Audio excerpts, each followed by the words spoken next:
I apologize for the confusion with these projections. We made a mistake bringing her on. The video froze on my manager's face as he said those words. His expression didn't match his tone. A subtle smirk pulled at the corner of his mouth while his voice feigned regret. The 12 people in the virtual meeting sat in uncomfortable silence. I couldn't breathe.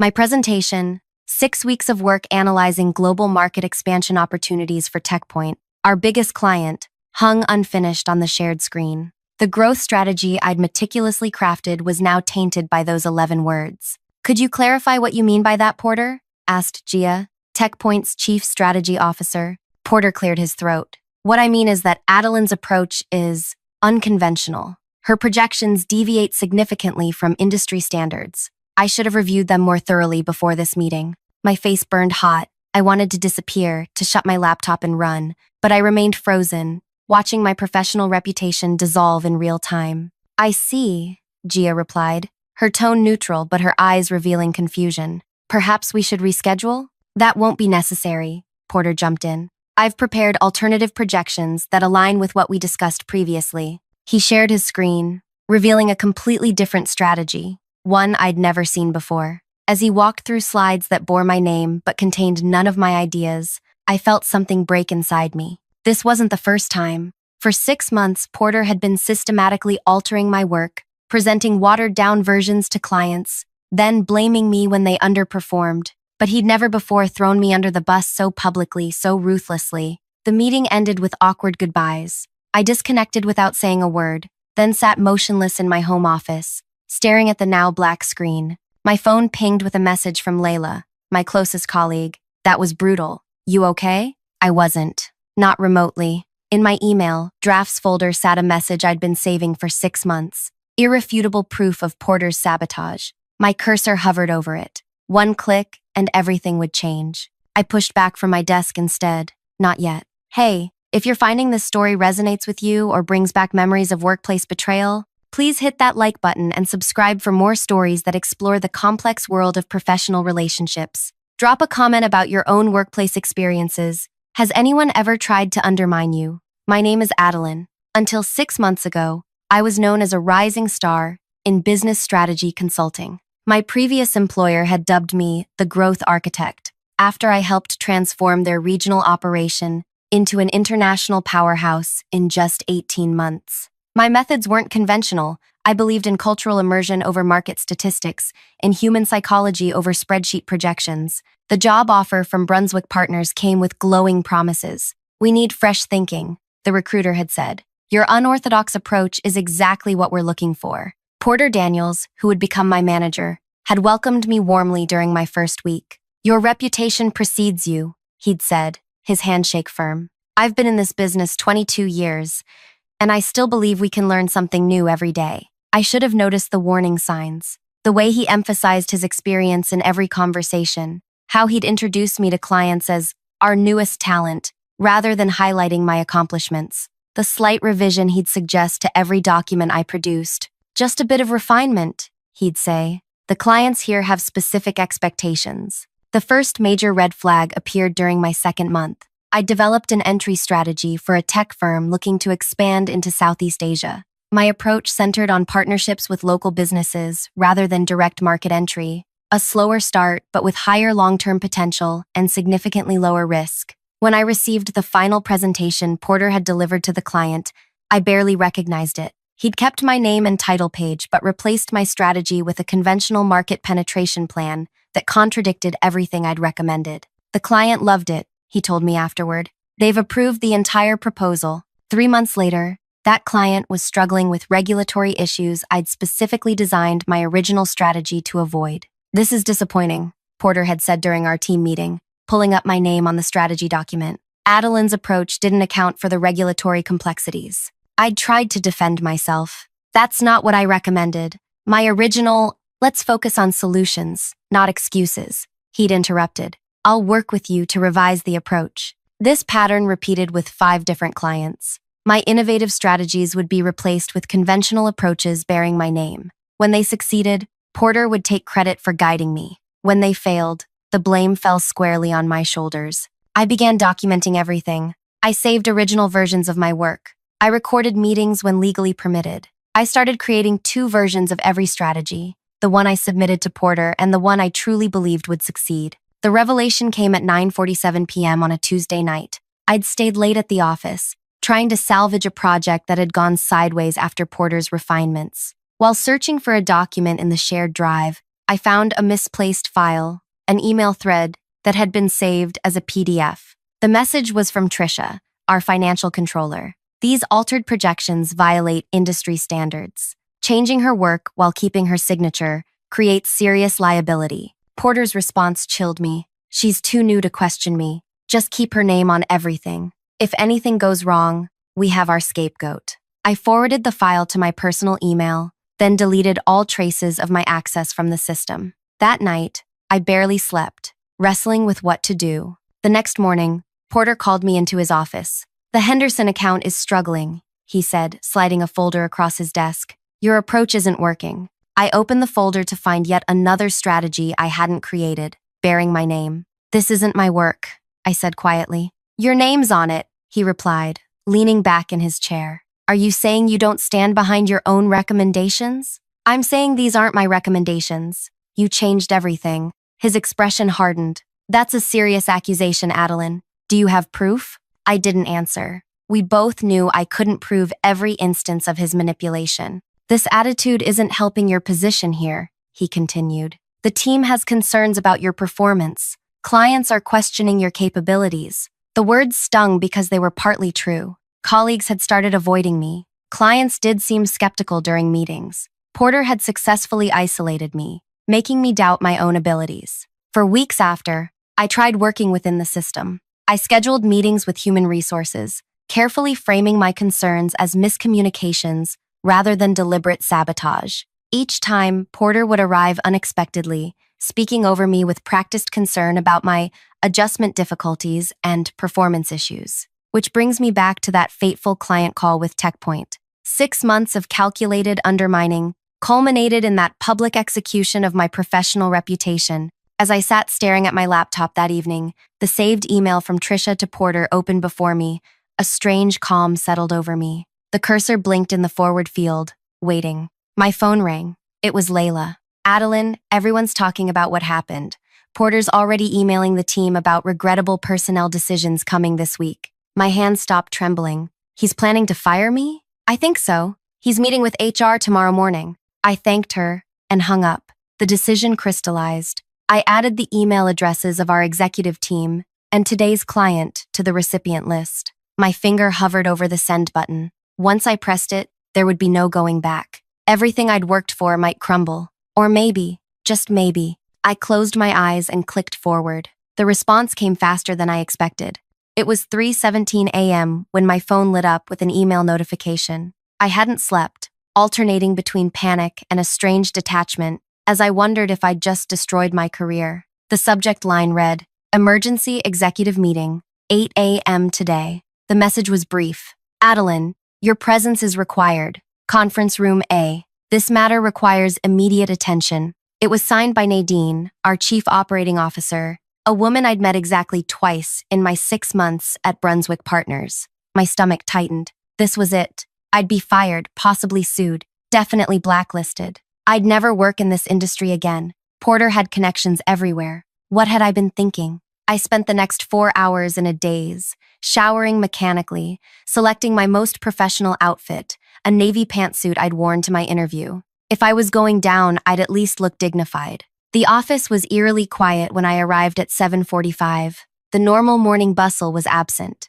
I walked to Conference Room A, my footsteps echoing in the empty hallway. Through the glass walls, I could see 5 people already seated. Nadine, Victor, the CEO, 2 board members whose names I couldn't recall, and Trisha, the financial controller whose email I'd forwarded. Porter was noticeably absent. Nadine motioned for me to enter. As I pushed open the door, their conversation halted. "Adeline," Victor said, his expression unreadable. "Please, join us." I sat in the only empty chair, hands folded in my lap to hide their trembling. "How are you this morning?" Victor asked, his tone surprisingly gentle. "I'm present," I replied honestly. A ghost of a smile crossed his face. "Fair enough. Do you know why we've called this meeting?" "I assume it's about the email I forwarded last night." Victor nodded. then slid a stack of papers across the table. "We've been busy since your message. These are copies of your original strategy documents alongside the versions presented to clients." I glanced down at the papers, seeing my work side by side with Porter's alterations. 6 months of sabotage laid bare. "How long has this been happening?" Nadine asked. "Since my 2nd month here," I answered. "And you've been allowing Porter to reshape your work? Then blame you when his changes failed?" I nodded, throat tight. Victor leaned forward. "Why didn't you come to us sooner?" The question hit me hard. Why hadn't I? I tried going to HR. Porter always somehow knew and would show up during the meetings. I was told it was a communication issue between us. Nadine exchanged glances with Victor. "HR reports directly to Porter," she said. "Any complaint you filed would go straight to him." That explained so much. I felt sick. "Last night," I said carefully, "after the TechPoint call, I learned Porter was planning to terminate me this week. That's when I decided to forward the email." "That call?" Victor said, shaking his head. "Several people contacted me about it afterward. It was concerning, but it also triggered something we've been investigating for weeks." Trisha spoke up for the first time. "Financial has noticed discrepancies in client performance projections versus actual results. The patterns didn't make sense until now. TechPoint called me directly last night," Victor continued. "Gia forwarded your email to their entire leadership team. They've sent us every presentation they've received in the past 6 months." He tapped the stack of papers. "The manipulation pattern is clear. 3 additional clients have already reached out this morning, asking for reviews of their strategies." The room fell silent as I processed this information. They weren't firing me. They were listening to me. "Where is Porter now?" I finally asked. "That's not your concern at the moment," Nadine replied, her tone businesslike but not unkind. "What we need from you is a complete account of what's happened these past 6 months. For the next 2 hours, I walked them through everything. Every altered document, every undermined strategy, every public humiliation." Trisha took notes while occasionally corroborating my story with financial records showing the impact of Porter's changes. At 10:32 a.m., my phone buzzed with a text from Layla. "Porter just left with security. What's happening?" I didn't respond. I couldn't. Not yet. As our meeting concluded, Victor remained seated while the others filed out. "Adeline, I owe you an apology," he said once we were alone. "We pride ourselves on building an organization where talent thrives. We failed you. I didn't know how to respond to that. We'd like you to take the rest of the week off, paid. When you return Monday, we want to discuss a new position for you." "What position?" I asked, cautious. "Leading the strategy division, implementing your authentic vision. If you're interested." My mind reeled. "I need to think about it." He nodded. "I understand. Trust is earned. We have work to do there." As I gathered my things to leave, Nadine reappeared at the door. "One more thing," she said. "TechPoint has requested another meeting. With you specifically. No other Brunswick representatives. TechPoint has requested another meeting." The fear must have shown on my face because she quickly added, "It's not what you think. They were impressed with what they saw in your original strategies." I believe the phrase Gia used was finally seeing the real talent. I left the office in a daze, walking aimlessly for nearly an hour before finding myself at a small park. Sitting on a bench, I finally checked my phone. 27 missed calls, 43 text messages, most from colleagues wondering what earthquake had hit Brunswick partners. Layla had sent the most, "Call me now," followed by increasingly desperate pleas for information. I dialed her number. "Adeline," she practically shouted, "what in the world is happening? Porter's gone, HR is interviewing everyone, and there are rumors you're either fired or getting promoted." "It's complicated," I said, suddenly exhausted. "What are people saying about me? Everyone's confused. Some think you discovered financial fraud. Others think you and Porter had an affair that went bad." I couldn't help laughing, though it came out sounding broken. "Definitely not that. The weirdest part," Layla continued, lowering her voice, "is that clients are calling, asking for you specifically. TechPoint's Gia practically demanded to speak with you." "I know," I said. "I have a meeting with them next week." "Adeline, what did you do?" I closed my eyes, feeling the warm sun on my face. I stood up for myself, finally. That evening, alone in my apartment, I allowed myself to feel everything I'd been suppressing for months. The humiliation, the self-doubt, the rage. I cried until my throat hurt, until the weight that had been crushing me began to lift slightly. My phone rang at 9:13 p.m., unknown number. Against my better judgment, I answered. You think you've won. Porter's voice was low, dangerous. I should have hung up. Instead, I asked, how did you get my number? You really believe they're going to hand you my job? You're nothing but a convenient solution to their PR problem. Goodbye, Porter. I built that division, he hissed.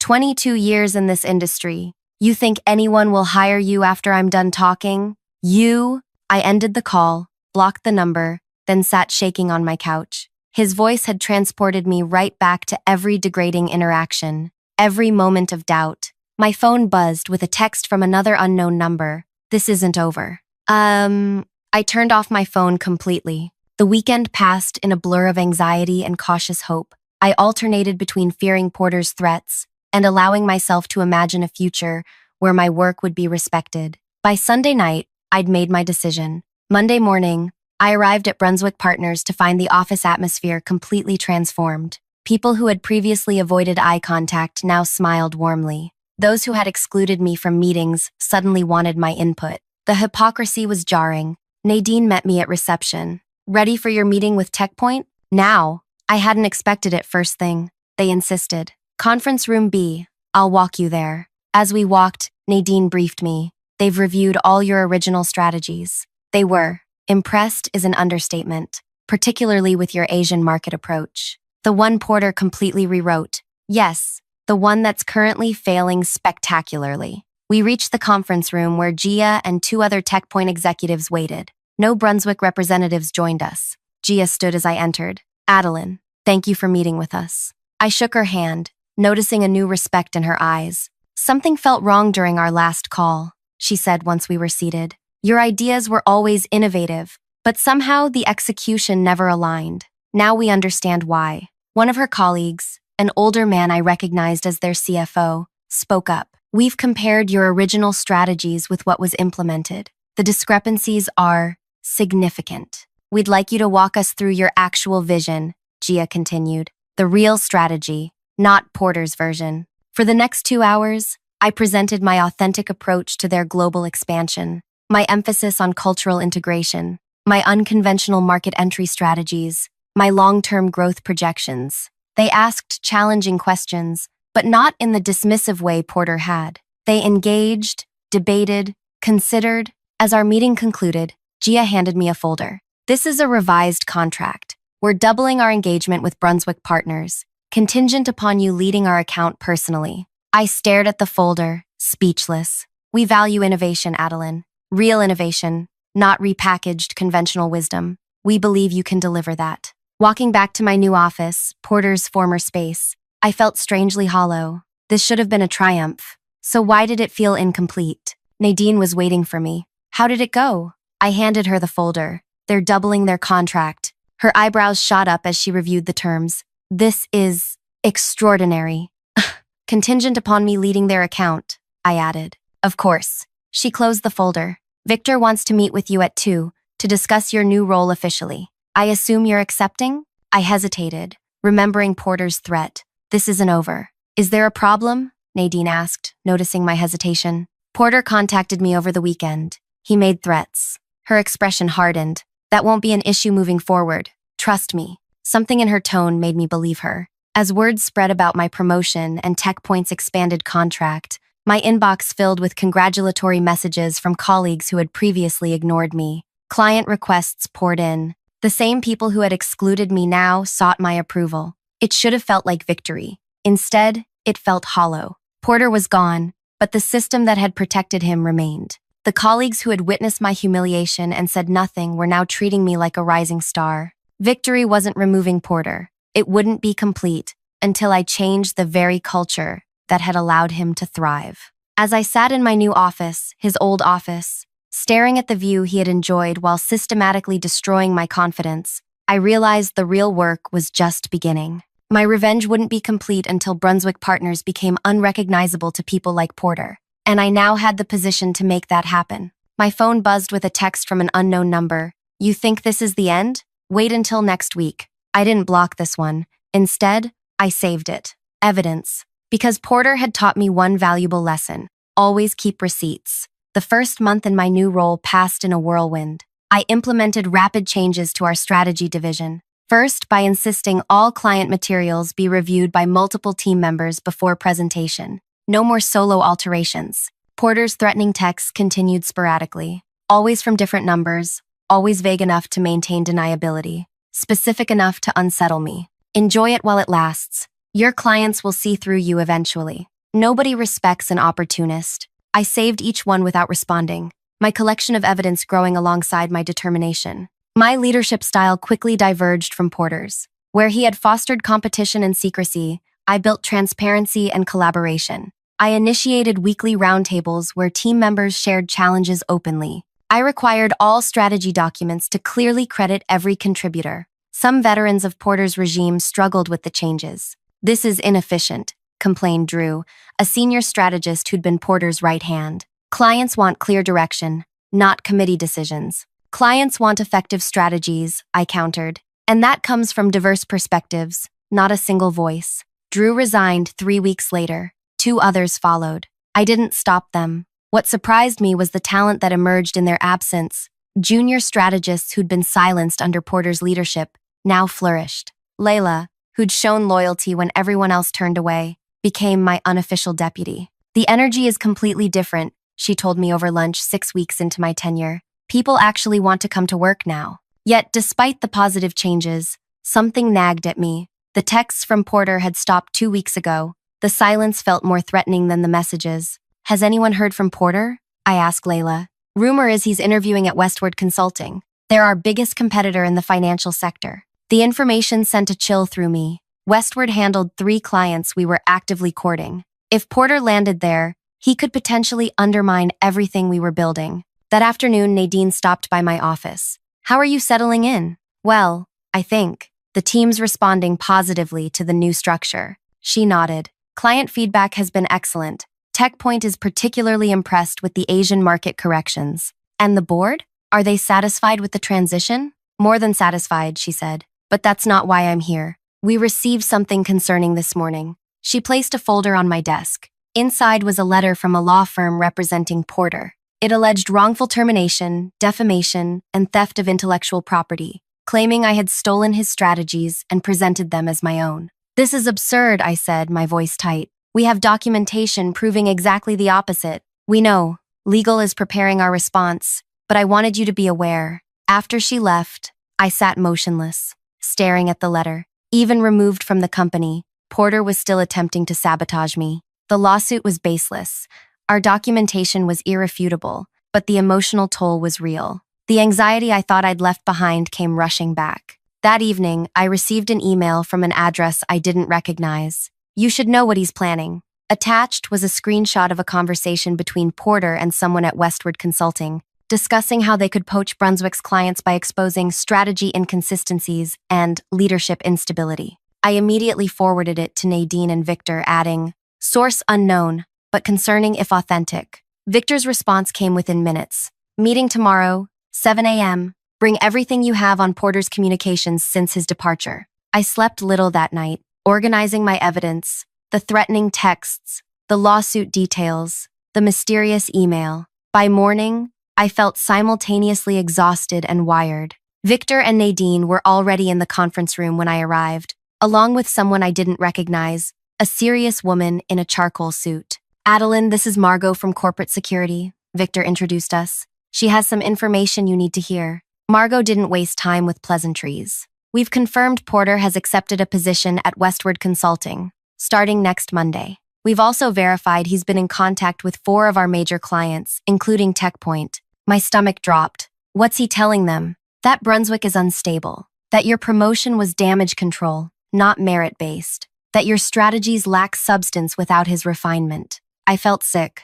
"Are the clients believing him?" "TechPoint immediately reported his contact to us," Nadine said. "They're firmly in your corner. 2 others have expressed concerns, but are waiting to see proof of his claims. The 4th hasn't responded to our inquiries." "Which is Macklin Industries," Margot added. "Your presentation to them is scheduled for tomorrow." Macklin was our newest client, a manufacturing giant looking to modernize their supply chain. The presentation was my first completely solo project in my new role. If they pulled out based on Porter's interference, it would validate his claims and potentially trigger a client exodus. "What do we do?" I asked. Victor leaned forward. We considered postponing your presentation, having someone else deliver it, or bringing in reinforcements. But, I prompted, hearing the hesitation in his voice. But this is your strategy, your vision, and we believe in it. His eyes held mine. The question is, do you? It was a test, not of my abilities, but of my resilience. Could I stand firm in the face of Porter's continued sabotage? I do, I said, finding my voice. But I want complete transparency with Macklin about what's happening. No more secrets. That's how Porter operated, not me. Victor nodded. Agreed. Now, tell us about these communications you've received. I shared everything. The threatening texts, the mysterious email. As I spoke, Margot took notes, occasionally asking clarifying questions. The texts come from burner phones, she said when I finished. Untraceable. But the email is interesting. The account was created yesterday and accessed from a public library network. Someone inside Westward trying to warn us? Nadine suggested. Possibly. Or someone who wants us to think that. Margot closed her notebook. Either way, we now have evidence Porter is actively attempting to interfere with Brunswick's business relationships, which violates his separation agreement, Victor added. Legal will handle that aspect. Your job, Adeline, is to deliver tomorrow's presentation exactly as planned. The next morning, I arrived at Macklin Industries an hour early, reviewing my materials in their reception area. My presentation covered their supply chain modernization, but with an unexpected focus on worker experience, rather than just automation efficiency. 10 minutes before our scheduled start, the receptionist approached me. Miss Adeline, Mr. Holt would like to speak with you privately before the presentation. Jerome Holt was Macklin's CEO. He hadn't been scheduled to attend. My anxiety spiked as I followed the receptionist to a small conference room where Holt waited alone. He was older than I expected, with silver hair and sharp eyes that evaluated me as I entered. Thank you for coming early, he said, gesturing to a chair. I received an interesting call yesterday from a man named Porter Daniels. I kept my expression neutral. What did he tell you? That Brunswick is in disarray, that you're unqualified for your position, that hiring you would be a costly mistake. Holt watched me carefully. He offered Westward services at a significant discount. I took a deep breath. And what was your response? I told him I prefer to make judgments based on my own observations. He leaned forward. But I am curious why a former employee would go to such lengths to undermine you. This was my moment of truth. I could downplay the situation, pretend it was a simple case of professional jealousy, or I could be transparent, as I'd promised Victor. Mr. Holt, before we begin the formal presentation, I'd like to share something with you. I met his gaze directly. For 6 months, Porter systematically altered my work, presented watered-down versions to clients, then blamed me when they underperformed. His eyebrows rose slightly, but he didn't interrupt. When I exposed his actions with documented evidence, Brunswick removed him and promoted me. He's now attempting to damage my reputation and poach clients for his new position at Westward. I placed my presentation materials on the table. I understand if this makes you uncomfortable proceeding with Brunswick, but I believe in complete transparency with clients. No hidden agendas, no manipulated strategies. Holt was silent for a long moment. Then he smiled, a small, appreciative expression. That's the most honest business conversation I've had in years. He stood, extending his hand. Let's proceed with your presentation. I've asked our entire executive team to join. The presentation went better than I could have hoped. My approach resonated with Macklin's leadership, particularly my emphasis on how worker experience directly impacts supply chain efficiency. By session's end, they'd not only approved my strategy but expanded our contract to include implementation support. As I packed up my materials, Holt approached me again. Porter called me this morning, he said casually. Wanted to know if I'd come to my senses about Brunswick. My hands stilled. What did you tell him? That I just doubled our engagement. Holt's expression was satisfied. And that if he contacted me again, I'd be filing a harassment complaint. I returned to Brunswick triumphant but wary. Porter's attempts had failed with Macklin, but he wouldn't stop there. The lawsuit still loomed, and we had no idea which clients he might target next. The following Monday morning, I arrived at the office to find Nadine waiting at my door, her expression unreadable. There's been a development, she said. Westward Consulting rescinded Porter's job offer yesterday. I stared at her. Why? Apparently, he misrepresented his departure from Brunswick. When they learned the truth, she shrugged. No reputable firm wants to risk their client relationships. How did they learn the truth? Nadine smiled slightly. That email you received? We traced it to a former assistant of Porter's, who now works at Westward. When we contacted her, she revealed Porter had asked her to help gather intelligence on Brunswick clients. She refused, and instead warned us. And warned Westward as well, I'm guessing. Precisely. She provided them with the same documentation we had, the altered strategies, the emails, everything. Relief washed through me. And the lawsuit? Withdrawn this morning. His attorney advised him that proceeding would only damage his reputation further. It was over. Porter had tried to destroy me twice, first from within Brunswick, then from outside. Both attempts had failed. That afternoon, I received one final text from an unknown number. You won't last. They'll see through you eventually. Instead of saving it as evidence, I finally responded. They already see me clearly. That's why you lost. Then I blocked the number and deleted all the previous messages. I didn't need them anymore. 6 months later, Brunswick Partners Strategy Division had its most successful quarter in company history. My team had grown from 12 to 20, with a waiting list of talented strategists eager to join. Our client retention rate stood at 97%, the highest in the industry. The culture I'd built was unrecognizable from Porter's era. Transparency had replaced secrecy. Collaboration had defeated competition. Credit was given where due. My original vision, the one Porter had tried so hard to suppress, was now Brunswick's greatest asset. The sweetest moment came when an industry publication named me one of the top 10 innovators in business strategy. The article specifically highlighted my refreshingly human-centered approach and commitment to authentic collaboration. The day it published, I received an email from Gia at TechPoint. Saw the article, not surprised at all. You were always this good. We just needed to see your real work, not his version of it. I never mentioned I could have exposed Porter months earlier. Perfect revenge, like perfect strategy, requires impeccable timing and patience to see it through. If my story resonated with you, please hit that like button and subscribe. Have you ever dealt with someone who tried to undermine your success? Share your experience in the comments below. How did you handle it? Remember, sometimes the best revenge isn't about destroying someone else. It's about building something they can never take away from you.